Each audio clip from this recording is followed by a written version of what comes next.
Welcome back to ReadingBear. Today, we will take a look at some new revenge stories. And if you enjoyed my content, please don't forget to subscribe to my channel and post some bear emojis in the comments. Let's go! The first one is titled, "Don't cheat on your taxes and then try to start crap with me." Sometimes the easiest way to deal with an idiot is to get accountants and the government involved. It all started out normally enough.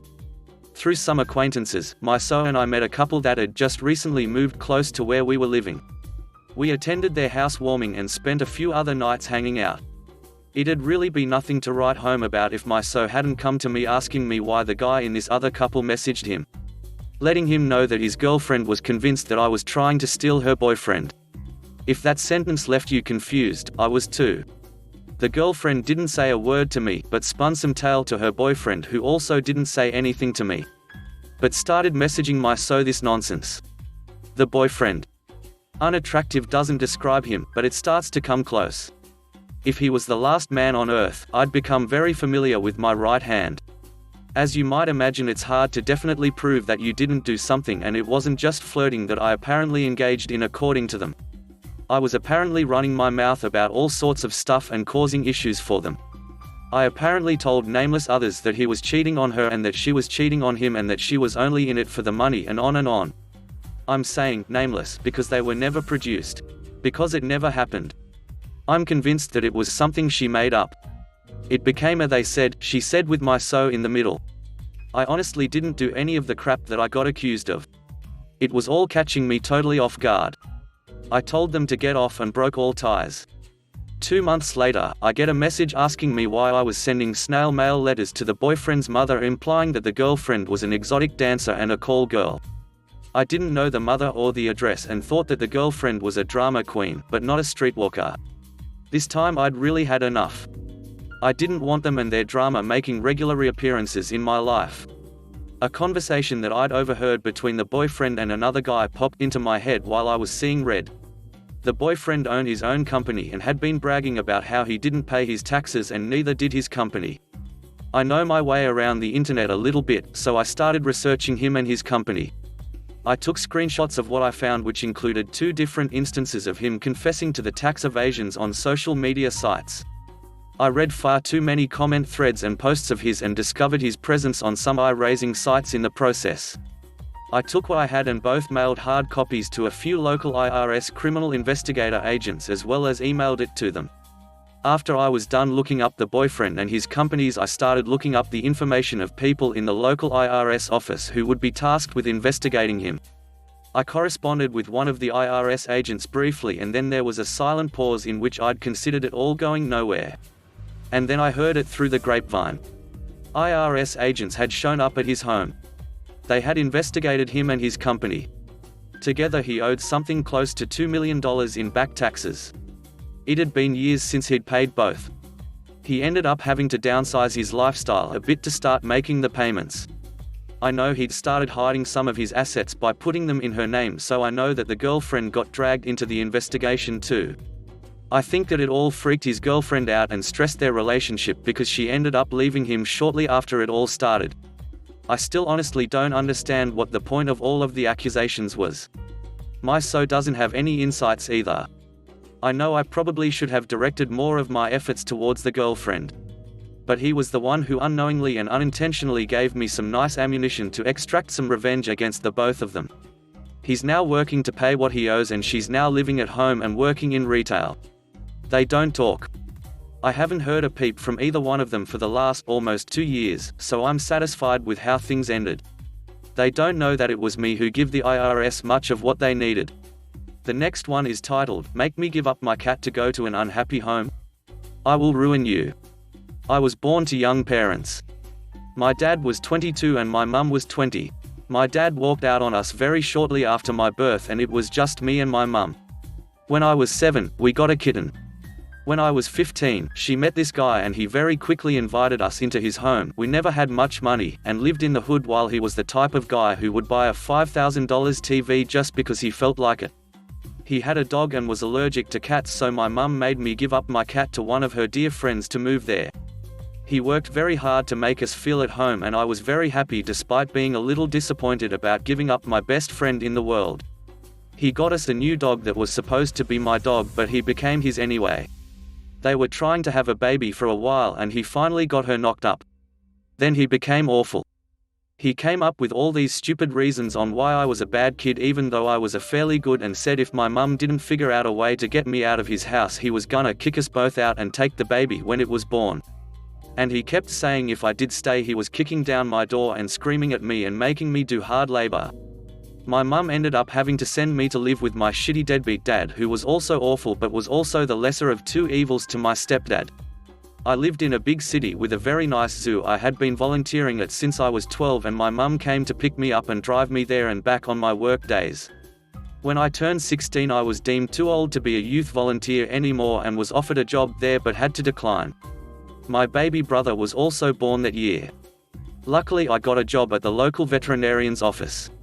When I was 18 and graduated high school, I was able to go back to my city, get a studio apartment, get a job at the zoo I had been a youth volunteer for, get my cat back, go to college, university there, and get my bachelor's at the age of 22 thanks to the money I saved up along with financial support from my mum.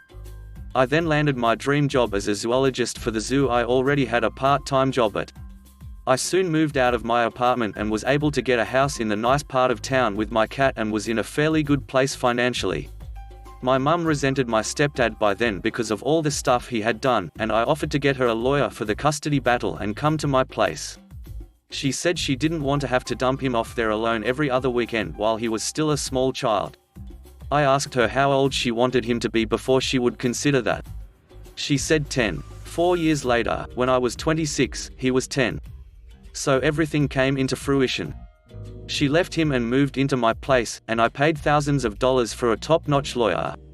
The judge ruled she got to claim him on taxes, and he would only visit my now ex-stepdad every other weekend. She got back on her feet and moved out of my place, and I am now 30, she is now 50, my brother is now 14, my ex-stepdad is now 49 and still probably rages himself to sleep every night, and my cat is now 23 and is still thriving. I couldn't be happier with my life now. The next one is titled, "Did you get it in writing?" I used to work as medic in the Canadian oil patch, good job for the most part as it pays more and is less stressful than ground ambulance. I did a few years responding to 911 calls, then took some time off to live in New Zealand. When I came back to Canada I was strapped for cash and looking to get back to work quickly, so I took a job with the first company that called me back. Interview goes well. I get a start date, a daily wage rate, and for the time couldn't be happier. Doing this job was a piece of cake. Basically it involves sitting in a truck with a MTC, mobile treatment center, stuffed in the box, think pickup truck with camper. Mostly the reason medical staff is required has to do with OZ legislation. If you are X amount of time from hospital and doing high-risk work you need dedicated Ms. I spent 20 days away from home at this remote work site where they were fracking gas wells, and by the 20th day couldn't wait to get home. I was excited to get my first real paycheck in nearly a year and planning on first paying off some bills and then getting blackout drunk. This is where crap went sideways on me. I tore open the mailbox like a child on Christmas morning. Grabbing my check I headed down to the bank. Opening the letter I froze. What is this? I'm missing over $1,000. A cursory glance at my attached pay stub revealed I was getting paid $75 per day less than I expected. Okay, I think to myself, must be a mistake, I'm sure they'll rectify it for me. The next day I went down to the office and met with idiot manager and a few other office people. We sat down and talked it over, and I asked if it was a mistake and when could I be expecting the rest of my pay. AM looked at me squarely and said, "You won't be getting that extra money. I have discussed it with the rest of management and we have agreed no one told you that you would be getting $400 per day. We only pay $325 to start." Well, I'm not saying you all told me I would start at $400. You AM told me I would get $400 the day you hired me. He always had this creepy little smirk on his face, and I began to understand the underlying reason. Kinda looked like the pedo smile. Smirking at me he began, "Why would I start you at the top wage? We'd have nowhere to go, you wouldn't ever be able to get a raise, and that wouldn't be fair now, would it?" I replied, "That doesn't bother me, besides you told me I would get $400. With that smirk still plastered across his face, he said, I don't remember that, did you get it in writing? At this point I knew he got one over on me, and while internally livid I tried not to betray any emotion. No, I guess I didn't. Well, there you go, so let's get this settled while you are here. You'll get $325 as a day rate and we're all in agreement. Is that okay? Can you live on that? I agreed without too much fanfare and left wordlessly cursing him and his progeny down the generations. I start looking for jobs immediately, as I'm not about to continue working for that butthole if I don't have to. But remembering at the same time I'm not suited for unemployment. 3 days into my scheduled 10 off I get a call from AM. Hi Cask, can you work tomorrow? I've got a job and our medic is sick, it's really important. They're doing a large gas frac in the morning. Sure, I say. Great, you'll have to come by tonight and grab a truck. I won't be there, so I'll give you the gate code to the yard and leave the keys in the gas cap. You need to drive out to site tonight and be there for the 6 AM start. You bet, boss, I said, barely keeping my voice even. At this point I decided to say, duck it, unemployment isn't all that bad. Fast forward to 7 AM the next day. The phone call I was expecting from AM arrives. Where the duck are you? What do you mean? You needed to be at the job site for 6 AM. I just got a call from the oil company. Where the duck are you? I'm at home. What? You were going on this job, we talked last night. I don't remember this, did you get it in writing? I promptly hung up and then turned my phone off. Now they couldn't start that job and it was my company's fault. If you know anything about fracking, it's hella expensive and they ended up having to pay for all the labor costs during the delay. I got threats of legal action and such, so I know it cost them thousands. I hope it was worth it. I don't burn my bridges, I take off and nuke them from orbit, it's the only way to make sure. It's been almost 8 years, that company eventually folded and nothing ever came of their saber rattling. I still get a good chuckle when I imagine that butthole going red in the face. The next one is titled, Cheat on Me? You deserve what's coming. This all went down about 5 years ago. Me and my then wife were married for about 3 years at that point. She came from a very conservative Christian family. Her parents never liked me because 1, I wasn't religious, and 2, I'm a Democrat. They tried their best to convince her not to marry me, but to no avail. Looking back, I wish they had convinced her to not marry me. At some point during the marriage my wife began to withdraw sexually. We went from having sex 3 times a week to 3 times a month to once a month. She told me that she didn't really like having sex that much and that she did it mostly to please me. What I didn't know was that she didn't want to have that much sex with me because she was getting it elsewhere. How did I find out? Well, my wife was using my laptop, her laptop was being repaired, and accidentally clicked the Remember Me box on her email. I went to check my email and it redirected to hers. I saw every message she sent to this guy and basically confirmed that she was cheating on me. Like any sane person who realizes their marriage is over, I filed for divorce.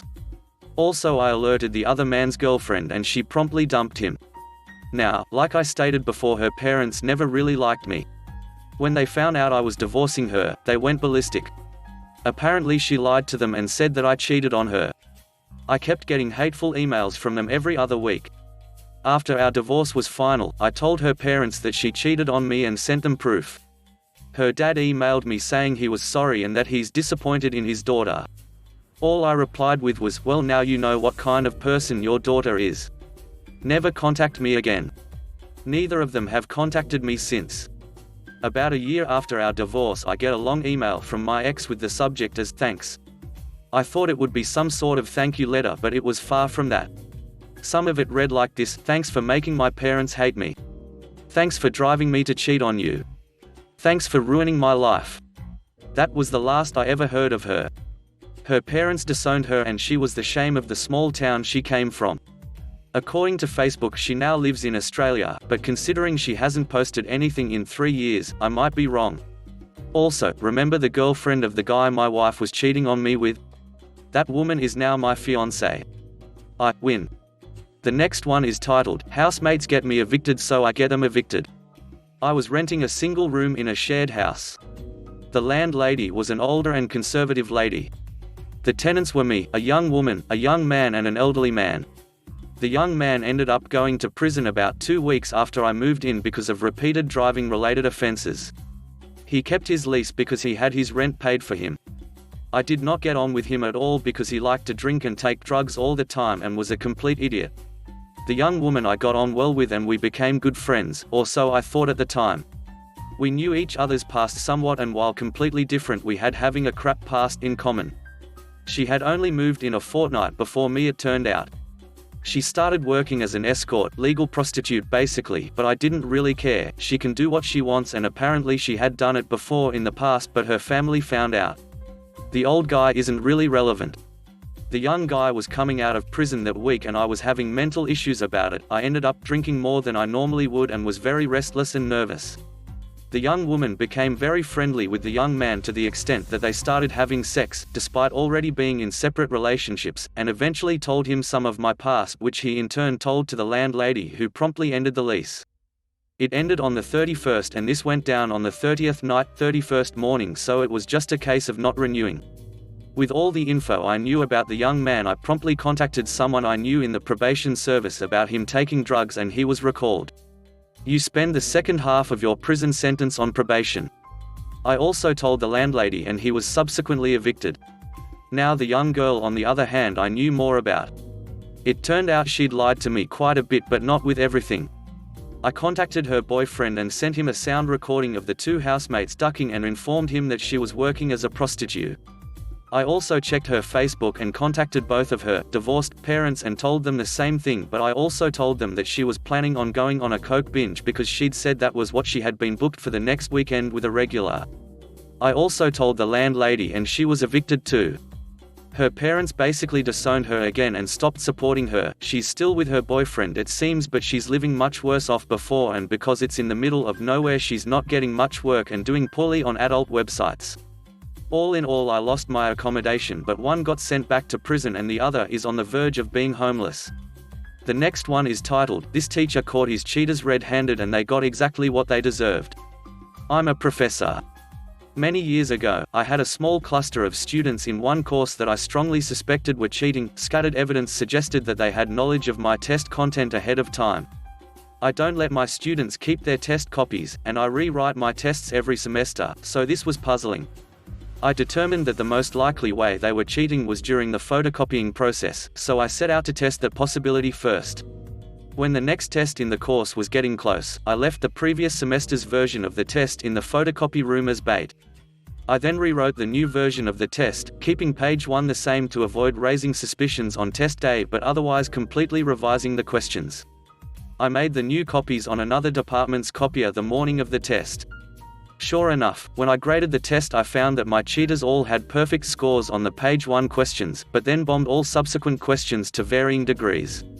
They all went from A's on the first 2 tests to D's and F's on the test in question. Those patterns alone probably wouldn't be enough evidence for an airtight academic integrity charge, but one of them gave up the whole group and the plan when I called her in to confront her with the test copies. Turns out they had access to my department's copy room from a former student worker and would routinely pop in and steal exams in the to-be-copied pile after hours. In the end, it caused a big disciplinary fuss in the administration with F grades, multiple suspensions, and 1 expulsion, which is a true rarity given how gun-shy universities are about kicking out students. The cheaters were hoisted by their own petard and I got what passes for Professor Street cred among my peers for catching a well-organized group that many others had missed. The last one is titled, "She Wanted to Get Even at Her Ex-Bestie, so she completely ruined her birthday party." In high school one of my best friends started dating my ex-boyfriend the day after we broke up, which happened to be my 16th birthday. So then and there I decided to ruin her sweet 16. I just wasn't sure how. Fast forward 3 months. She planned an extravagant birthday party and played hooky from school the Friday before the big party to prepare. This was my opportunity. I told everyone at school that she had gotten the flu, and was postponing the party, hence why she wasn't in school. We were neighbors so everyone bought it. The next day she got all dolled up, arrived at her sweet 16 party in a large rented ballroom only to spend the entire party with her mum and little sister. Not one person showed up. Looking back it was terrible and mean, but to a 16-year-old girl I felt she broke sacred girl code, and that's never okay. Thanks for listening.